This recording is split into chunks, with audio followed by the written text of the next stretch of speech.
আমাদের প্রত্যেকটা মানুষেরই এই মাহফিলে উপস্থিত হওয়ার একটা কারণ আছে। কারণটা হলো কোরআনের কথা শুনে সেই অনুযায়ী আমল করে সওয়াব অর্জন করা। জোরে বলেন ঠিক কিনা? সওয়াব অর্জন করা।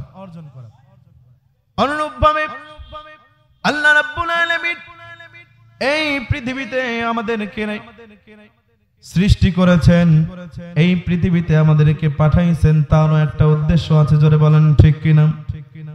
আল্লাহ তাআলার উদ্দেশ্য হলো, আল্লাহ বলতেছেন, বান্দারে তোমরা যখন রাত্রিবেলা ঘুমিয়ে যাও, আর এই ঘুম থেকে উঠে যখন নামাজ পড়ো, নামাজ পড়ে যখন বাসায় যাও, বাসায় আসার পরে তোমরা যখন চকে মাঠে রিজিক উপার্জন করার জন্য যাও, তোমাদের এই রিজিক উপার্জন করতে যাওয়ার একটা উদ্দেশ্য হলো এই রিজিক খেয়ে জীবন বাঁচানো। জোরে বলেন ঠিক কিনা?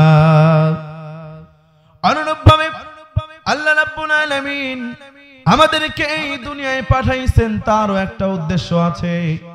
আর এই উদ্দেশ্যের কথা আল্লাহ তাআলা বলতেছেন, ওয়া খালাকাতুল জিন্না ওয়াল ইনসা ইল্লা লিয়াবুদুন।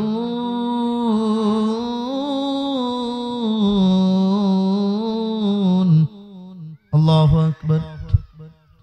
আল্লাহ রাব্বুল আলামিন ডাক দিয়ে বলতেছেন, ও দুনিয়ার জিন জাতি এবং মানুষ জাতিরা, তোমরা লক্ষ্য করে শোনো, আমি আল্লাহ তাআলা তোমাদেরকে দুনিয়ায় পাঠাইছি এমনি এমনি নয়। আমি আল্লাহ রাব্বুল আলামিন তোমাদেরকে দুনিয়ায় পাঠাইছি একটা উদ্দেশ্য নিয়ে। আর সেই উদ্দেশ্যটা হলো আমি তোমাদের মনিব, আর তোমরা হলে আমার গোলাম। তোমরা গোলাম হিসেবে আমি আল্লাহর গোলামি করবে, দাসত্ব করবে, আমি আল্লাহর গোলামি করবে, আমি আল্লাহর ইবাদত করবে, আমি আল্লাহর গোলামি করবে, দাসত্ব করবে এবং আমি আল্লাহর ইবাদত করবে। এই উদ্দেশ্য নিয়ে আমি আল্লাহ তোমাদেরকে দুনিয়ার উপরে পাঠাইছি। জোরে বলুন ঠিক কিনা? এই জন্য আমাদেরকে সর্বসময় আল্লাহ রাব্বুল আলামিনের প্রত্যেকটা হুকুম আহকামকে সঠিকভাবে পালন করে চলতে হবে। আল্লাহ রাব্বুল আলামিন যেইভাবে চলার কথা বলেছেন সেইভাবে চলতে হবে। আল্লাহ রাব্বুল আলামিন যেইভাবে জীবন গঠন করার কথা বলেছেন সেইভাবে জীবন গঠন করতে হবে। আল্লাহর কথার এদিক সেদিক হলে আল্লাহর মুমিন হওয়া যাবে না। জোরে বলেন ঠিক কিনা? আল্লাহ বলতেছেন, তাবারাকাল্লাযী বিয়াদিহিল মুলকু ওয়া হুয়া আলা কুল্লি শাইইন কাদির।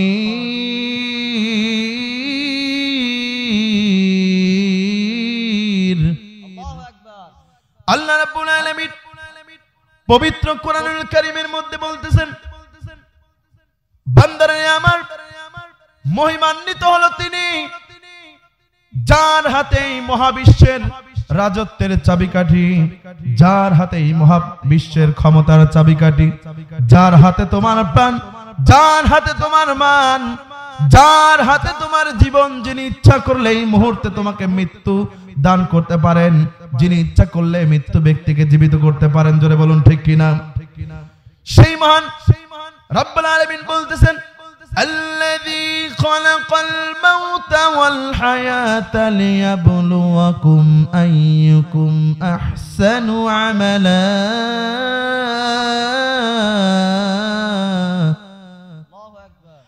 আল্লাহ রাব্বুল আলামিন ডাক দিয়ে বলতেছেন, বান্দারে যার হাতে তোমার জান, যার হাতে তোমার প্রাণ, আমি সেই মহান প্রতিপালক তোমাকে বলতেছি, বান্দারে আমার, আমি তোমাদেরকে জীবন দিয়েছি, পাশাপাশি মৃত্যুও দিয়েছি।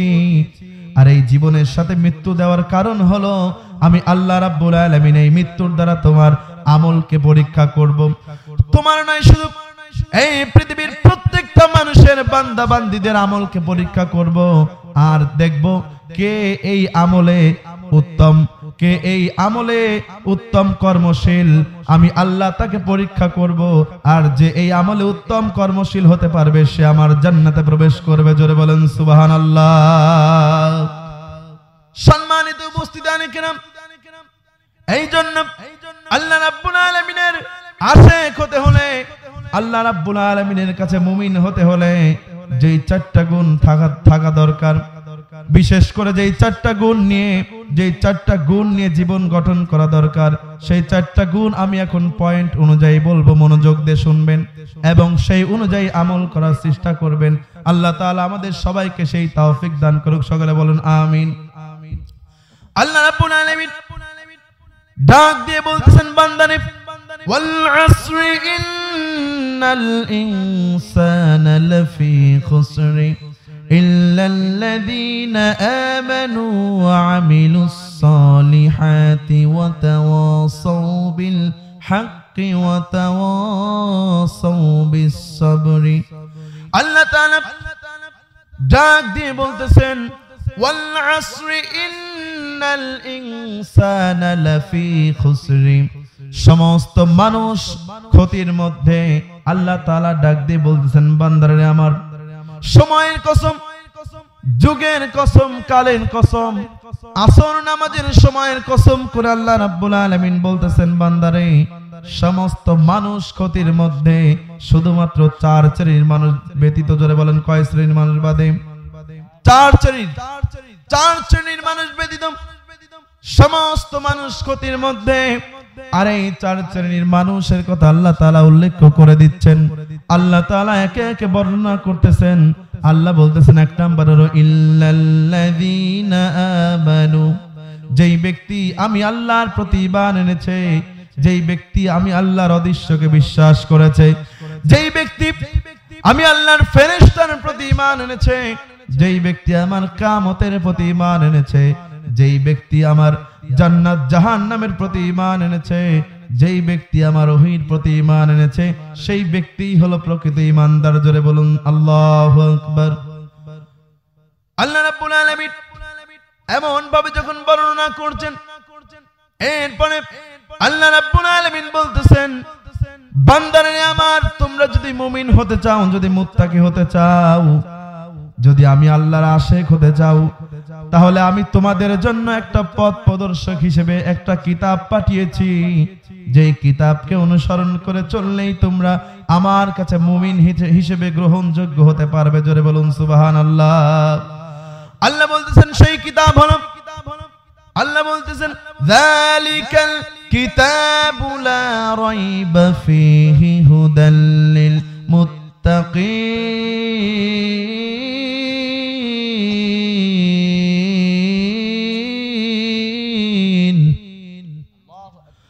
আল্লাহ বলতেছেন, বান্দারে আমার, লক্ষ্য করে দেখো, তাকায় দেখো, আমি আল্লাহ তোমাদের মাঝে একটা কিতাব নাজিল করেছি, যেই কিতাবের মধ্যে কোনো ভুল নাই, যেই কিতাবের মধ্যে কোনো সন্দেহ নাই, নিঃসন্দেহে নির্ভুল ওই কিতাবটাকে গ্রহণ করতে পারো। আর ওই কিতাবই হলো হুদাল লিল মুত্তাকিন, মুমিন মুত্তাকিদের জন্য পথ প্রদর্শক। জোরে বলুন সুবহানাল্লাহ। এরপরে আল্লাহ অপর আয়াতে আল্লাহ তাআলা বলতেছেন, মুমিন হওয়ার জন্য যেই তিনটা গুণ দরকার, আল্লাহ তাআলা সেই তিনটা গুণকে বর্ণনা করে বলতেছেন, আল্লাযীনা ইউমিনুনা বিমা উনজিলা ইলাইকা ওয়া মা উনজিলা মিন ক্বাবলিক। এইভাবে আল্লাহ তাআলা আরেক আয়াতে বলতেছেন, আল্লাযীনা ইউমিনুনা বিমা উনজিলা ইলাইকা ওয়া মা উনজিলা মিন ক্বাবলিক। এমন ভাবে আল্লাহ তাআলা বহু আয়াতে বলেছেন। এইভাবে আল্লাহ তাআলা অনেক জায়গায় বর্ণনা দিচ্ছেন। আল্লাহ তাআলা বলতেছেন, আল্লাযীনা ইউমিনুনা বিল গায়বি, যারা আমি আল্লাহর অদৃশ্যকে বিশ্বাস স্থাপন করবে, ওয়া ইউকিমুনাস সালাত, এবং নামাজ কায়েম করবে, ওয়া মিম্মা রাযাকনাহুম ইনফিকুন, এবং আমি আল্লাহ তাআলা তাদেরকে যেই রিজিক দান করেছি, সেই রিজিক থেকে আমি আল্লাহর রাস্তায় ব্যয় করবে, সেই ব্যক্তি হলো প্রকৃত ঈমানদার, প্রকৃত মুমিন। জোরে বলুন সুবহানাল্লাহ। এজন্য ঈমানদার হতে হলে, মুমিন হতে হলে আল্লাহ তাআলার প্রত্যেকটা আদেশ নির্দেশকে পালন করতে হবে। জোরে বলুন ঠিক কিনা? আদেশ নির্দেশকে পালন করে চলতে হবে, তবেই ঈমানদার হওয়া যাবে। ঈমানদার হতে হবে কেমন? ঈমান কেমন করে বুকের মধ্যে ধারণ করতে হবে? লক্ষ্য করে একটা ঘটনা শুনে যান। হযরত ওমর ইবনুল খাত্তাব রাদিয়াল্লাহু তাআলা আনহুর যুগে একজন ঈমানদার দুইজন ঈমানদারকে একদল কাফেরেরা বন্দী করেছেন, আটক করেছেন। আটক করার পর তাদেরকে শর্ত দিচ্ছেন, হে মুসলমান ঈমানদার, তোমরা যদি ইসলাম ধর্মকে ত্যাগ করো আর ইসলাম ধর্মকে ত্যাগ করে যদি আমাদের ধর্মে ফিরে আসো, ওই আল্লাহকে ভুলে গিয়ে যদি আমাদের দেব দেবীর পূজা শুরু করে দাও, তাহলে আমরা তোমাদেরকে জীবন বাঁচায় দেব, তাছাড়া এই মুহূর্তে তোমাদেরকে মৃত্যুবরণ করাবো। এই কথা বলে তাদেরকে যখন নির্যাতন করা শুরু করে দিলেন, তাদেরকে যখন মারধর করা শুরু করে দিলেন, মারতে মারতে তখন এরপরেও তারা ইসলামকে পরিত্যাগ করলো না, ইসলামকে গ্রহণ করেই রাখলো, ঈমানকে বুকের মধ্যে ধারণ করেই রাখলো, ঈমান ছাড়লো না। তখন তাদেরকে বলা হলো, ঈমান ছাড়বি নাকি মরবি? তখন তারা বলল, ঈমান ছাড়বো না, জীবন দিতে রাজি আছি, তবে ঈমান দিতে রাজি নাই। জোরে বলুন ঠিক কিনা? যদি ইসলামের বিপক্ষে কোনো বাধা আসে, ইসলামের বিপক্ষে কোনো ঝড় ঝাপটা আসে, কোরআনের বিপক্ষে যদি কেউ কটূক্তি করে, তার বিরুদ্ধে জিহাদ করে যাব, সংগ্রাম করে যাব, যুদ্ধ করে যাব। এর বিনিময়ে যদি জীবন দিতে হয় জীবন দেব, রক্ত দিতে হয় রক্ত দেব, যদি ভাই বোন হারাইতে হয় তবু হারাবো, তবু ঈমানকে এক মুহূর্তের জন্য ছাড়বো না। জোরে বলেন ঠিক কিনা? এমন ঈমান বুকের মধ্যে ধারণ করতে হবে। হযরত ইব্রাহিম খলিলুল্লাহ, আল্লাহ রাব্বুল আলামিন ইব্রাহিম আলাইহিস সালামকে ভালোবেসে খলিলুল্লাহ উপাধি দিয়েছিলেন। ইব্রাহিম আলাইহিস সালামকে ভালোবেসে খলিলুল্লাহ যখন উপাধি দিলেন, একদিন জিবরাইল আলাইহিস সালাম ইব্রাহিম আলাইহিস সালামের কথা আল্লাহ তাআলার কাছে জিজ্ঞাসা করতেছেন, আল্লাহ, আমি জিবরাইলই তোমার বেশি জিকির করি না তোমার বান্দা, তোমার নবী, তোমার বন্ধু ইব্রাহিম তোমার বেশি জিকির করে? আল্লাহ রাব্বুল আলামিন ডাক দিয়ে বলতেছেন, জিবরাইল, তোমার চাইতে আমার বন্ধু ইব্রাহিম খলিলুল্লাহ আমার বেশি জিকির করে, আমি আল্লাহকে বেশি স্মরণ করে, আমি আল্লাহকে বেশি ভয় পাই।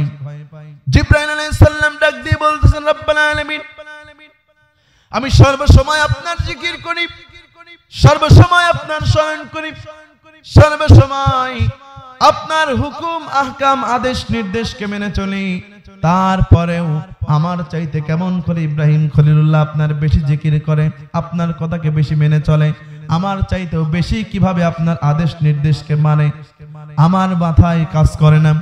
আল্লাহ রাব্বুল আলামিন বলতেছেন, জিবরাইল আলাইহিস সালাম, তুমি যদি আমার ইব্রাহিমকে পরীক্ষা করতে চাও, আমার ইব্রাহিমকে যদি পরীক্ষা করে দেখতে চাও, আমার ইব্রাহিমের কেমন আমার প্রতি ঈমান, আমার প্রতি বিশ্বাস, এই জিনিসটা যদি পরীক্ষা করে দেখতে চাও, তাহলে যাও যাও, আমি আল্লাহ তোমাকে অনুমতি দিলাম, ইব্রাহিমের ঈমানকে পরীক্ষা করে আসো। আল্লাহ রাব্বুল আলামিনের হুকুমে জিবরাইল আলাইহিস সালাম ইব্রাহিম আলাইহিস সালামের ঈমানকে পরীক্ষা করার জন্য জিবরাইল আলাইহিস সালাম ইব্রাহিম আলাইহিস সালামের কাছে গেলেন। যাওয়ার পরে তার নিকটে বসে যখন আল্লাহর নামের তাসবিহগুলো গাচ্ছিলেন, বলতেছিলেন, সুবহানাল্লাহ, আলহামদুলিল্লাহ, আল্লাহু আকবার, লা ইলাহা ইল্লাল্লাহ, সুবহানাল্লাহ, আলহামদুলিল্লাহ, আল্লাহু আকবার, লা ইলাহা ইল্লাল্লাহ। এমন করে আল্লাহর জিকির যখন ইব্রাহিম আলাইহিস সালামের কিনারে বসে জিবরাইল আলাইহিস সালাম করতেছিলেন, এই জিকিরকে জিবরাইল আলাইহিস সালামের সুন্দর কণ্ঠের, বলিষ্ঠ কণ্ঠের জিকির শুনে ইব্রাহিম আলাইহিস সালাম মুগ্ধ হয়ে গেলেন। মুগ্ধ হয়ে গিয়ে তার ওই দুম্বার পাল রেখে জিবরাইল আলাইহিস সালামের নিকটে বসলেন। বসে আল্লাহর নামের জিকির তার মুখ থেকে এমন ভাবে তার জবান থেকে শুনতেছিলেন। এমন সময় হঠাৎ করে জিবরাইল আলাইহিস সালাম জিকির করা বন্ধ করে দিলেন। ইব্রাহিম আলাইহিস সালাম ডাক দিয়ে বললেন, হে আল্লাহর বান্দা জিবরাইল, আপনি এত সুন্দর করে জিকির করতেছিলেন, হঠাৎ করে জিকির করা বন্ধ করে দিলেন কেন? তখন জিবরাইল আলাইহিস সালাম বলেন, হে ইব্রাহিম খলিলুল্লাহ, এতক্ষণ আমি জিকির করতেছিলাম আমার মনের ইচ্ছায়, নিজের ইচ্ছায়, আমার মন চাইছিল জন্য আমি জিকির করেছি, এখন মন চাচ্ছে না জন্য জিকির করতেছি না। তখন ইব্রাহিম আলাইহিস সালাম ডাক দিয়ে বলেন, ভাই আপনি যদি আরেকটাবার আল্লাহর নামের জিকির আমাকে শোনান তাহলে আমি আপনার প্রতি অত্যন্ত খুশি হতাম। তখন জিবরাইল আলাইহিস সালাম ডাক দিয়ে বলেন, হে আল্লাহর নবী, আমি যদি আরেকবার আপনার সামনে আপনার কাছে বসে আল্লাহর নামের জিকির গুলো শোনাই, আল্লাহর নামের তাসবিহ গুলো শোনাই, তাহলে আপনাকে আমার এই জিকিরের পারিশ্রমিক দিতে হবে। আর যদি এই জিকিরের পারিশ্রমিক দিতে হয় তাহলে এই পারিশ্রমিক হিসেবে আপনি আমাকে কি দিবেন আগে বলেন। ইব্রাহিম আলাইহিস সালাম বলেন, আপনি যেহেতু এই জিকিরের পারিশ্রমিক চেয়েছেন, জান আমি ইব্রাহিম আলাইহিস সালাম, আপনি যদি আরেকবার আল্লাহর নামের জিকির আমাকে শোনান তাহলে আমি ইব্রাহিম বলতেছি, ওই যে দেখতেছেন আমার দুম্বার পাল, ওই দুম্বার পাল থেকে অর্ধেক দুম্বা আমি আপনাকে দিয়ে দেব। জোরে বলেন আল্লাহু আকবার। জিবরাইল আলাইহিস সালাম ইব্রাহিম আলাইহিস সালামের কাছ থেকে দুম্বার পালের অর্ধেক পাল বুঝিয়ে নিয়ে আল্লাহর নামের জিকির আবার শুরু করে দিলেন। জিকির করতে করতে আবার হঠাৎ করে জিকির করা বন্ধ করে দিলেন। ইব্রাহিম আলাইহিস সালাম ডাক দিয়ে বলেন, হে আল্লাহর বান্দা, আপনি যদি আর একবার জিকির শোনান তাহলে আমি আপনার প্রতি আরেকটু খুশি হতাম। জিবরাইল আলাইহিস সালাম বলেন, প্রথমবার আমি জিকির করেছি আমার নিজের ইচ্ছে, দ্বিতীয়বার জিকির করেছি আপনি আমাকে পারিশ্রমিক দিয়েছেন সেই জন্য, আর এইবার যদি জিকির করি তাহলে পারিশ্রমিক দিতে হবে, আর যদি পারিশ্রমিক না দেন তাহলে আমি জিকির করব না। ইব্রাহিম আলাইহিস সালাম বলতেছেন, হে আল্লাহর বান্দা, যেহেতু আপনি এবারও পারিশ্রমিক চেয়েছেন, জান আমি ইব্রাহিম ওই যে আমার দুম্বার পাল দেখতেছেন যেখান থেকে আমি আপনাকে অর্ধেক দিয়েছিলাম, এইবার আপনাকে পুরা দুম্বার পালই দিয়ে দিলাম। তারপরেও আপনি আপনার জবান থেকে আল্লাহর নামের ওই তাসবিহ গুলো শোনান। জোরে বলুন আল্লাহু আকবার। ইব্রাহিম খলিলুল্লাহর কাছ থেকে দুম্বার পালের পুরাটা দুম্বার পাল বুঝিয়ে নিয়ে জিবরাইল আলাইহিস সালাম আবার জিকির করা শুরু করে দিলেন। আবার জিকির করতে করতে করতে করতে হঠাৎ করে আবার জিকির করা বন্ধ করে দিলেন। ইব্রাহিম আলাইহিস সালাম এবার বলতেছেন, ও ভাই, হে আল্লাহর বান্দা, আপনি আর একটা বার আপনার এই সুন্দর বলিষ্ঠ কণ্ঠের জিকির একটু শোনান না। আপনার ওই মুখের কণ্ঠের জিকির, আপনার এই জবানের কণ্ঠের জিকির আমার এত ভালো লাগতেছে যে আমার হৃদয়ের একদম গভীরে গিয়ে আঘাত করতেছে। জোরে বলেন সুবহানাল্লাহ। এইবার জিবরাইল আলাইহিস সালাম বলতেছেন, হে ইব্রাহিম খলিলুল্লাহ, প্রথমবার জিকির করেছি আমার ইচ্ছায়, দ্বিতীয়বার জিকির করেছি আপনি আপনার ওই দুম্বার পাল থেকে অর্ধেক আমাকে দিয়েছিলেন সেই জন্য, আর তৃতীয়বার দিয়ে জিকির করেছি আপনি আপনার দুম্বার পাল থেকে পুরাটাই আমাকে দিয়েছেন সেই জন্য করেছি। আর এইবার যদি জিকির করি তাহলে আপনি আমাকে কি দিবেন? এখন তো আপনার সম্পত্তি বলতে আর কিছুই নাই। এইবার ইব্রাহিম আলাইহিস সালাম ডাক দিয়ে বলতেছেন, হে আল্লাহর বান্দা, এইবার যদি আপনি আপনার এই বলিষ্ঠ কণ্ঠে, সুন্দর কণ্ঠে আমাকে আর একটা বার আল্লাহর নামের তাসবিহটা শোনান, আল্লাহর নামের জিকিরটা শোনান, জান আমি বলে দিচ্ছি অত বড় দুম্বার পাল যেটা আমি আপনাকে দিলাম, এই দুম্বার পাল রাখার জন্য একটা রাখালের প্রয়োজন হবে। আপনি যদি আপনার ওই কণ্ঠে আমাকে আর একটা বার আল্লাহর নামের জিকির শোনান তাহলে আপনার ওই দুম্বার পালের সারা জীবন রাখালি করে যাব, আর আপনার নামে আল্লাহর, আপনার জবান থেকে আল্লাহর নামের তাসবিহ গুলো শুনবো। জোরে বলুন সুবহানাল্লাহ।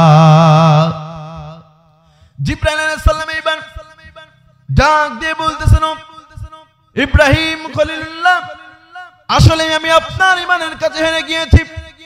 আল্লাহ রাব্বুল আলামিন আমাকে বলেছিলেন, হে জিবরাইল আলাইহিস সালাম, আপনার চাইতে আমার ইব্রাহিম খলিলুল্লাহ আমাকে বেশি ভালোবাসে, আপনার চাইতে আমার ইব্রাহিম খলিলুল্লাহ আমার বেশি জিকির করে, আমি আল্লাহকে বেশি স্মরণ করে, আমি আল্লাহর হুকুম আহকাম বিধি বিধানগুলো বেশি বেশি করে পালন করে। আমি এটা বিশ্বাস করেছিলাম ঠিক, কিন্তু আল্লাহকে বলেছিলাম, মাওলা রে, আমাকে একটাবার পরীক্ষা করতে দেন, আমি দেখতে চাই আপনার ইব্রাহিম খলিলুল্লাহ, আপনার নবী কেমন করে আমার চাইতে বেশি আপনার জিকির করেন। আমি এখন পরীক্ষা করতে এসে দেখি না না আমার চাইতে আসলে আপনার ঈমান বড় মজবুত, আপনার ঈমান বড় শক্তিশালী। আমি আপনার ঈমানের কাছে সারেন্ডার হয়ে গিয়েছি, আসলে আমি আপনার ঈমানের কাছে সারেন্ডার হয়ে গিয়েছি। জোরে বলুন সুবহানাল্লাহ। এইবার ইব্রাহিম খলিলুল্লাহ ডাক দিয়ে বলেন, হে জিবরাইল আলাইহিস সালাম, আপনি আল্লাহর জন্য আমার কাছে আমার সম্পত্তির ভাগ নিতে এসেছেন, আল্লাহর জন্য আমার দুম্বার পাল নিতে এসেছেন। আপনি যদি আল্লাহর জন্য আমার সম্পত্তি নয়, আমার বাড়িঘর নয়, আমার অর্থ সম্পদ নয়, আমার টাকা পয়সা নয়, আল্লাহর জন্য যদি আমার জীবন চাইতেন, আমি আল্লাহর জন্য আমার জীবন দিয়ে দিতাম। এক সেকেন্ডও ভাবতাম না, এক সেকেন্ডও চিন্তা করতাম না, আমি আমার আল্লাহর রাস্তায় আমার জীবনকে বিলিয়ে দিতাম। জোরে বলুন সুবহানাল্লাহ।